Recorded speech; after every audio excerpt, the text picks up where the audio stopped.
Merci Monsieur le Président. Donc si je résume l'esprit de ce dispositif, la reconquête industrielle passerait par les territoires.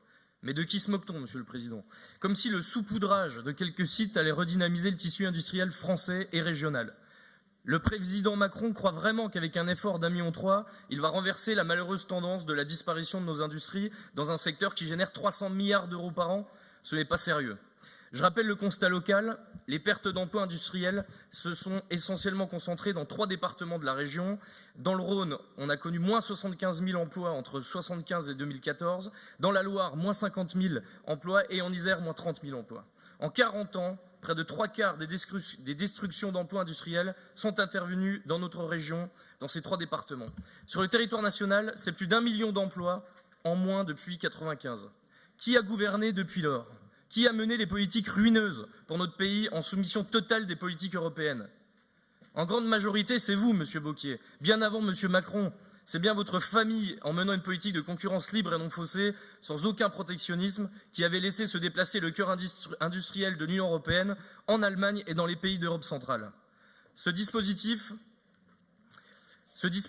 territoire et industrie, présenté comme un incroyable levier pour le développement de notre tissu industriel, est plutôt un tissu de mensonges.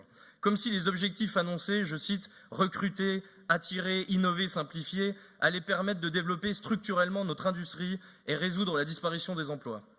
Certes, ça ne fera pas de mal pour les quelques entreprises ou territoires qui percevront ces aides, mais ce qu'il faut à nos opérateurs, c'est un État stratège.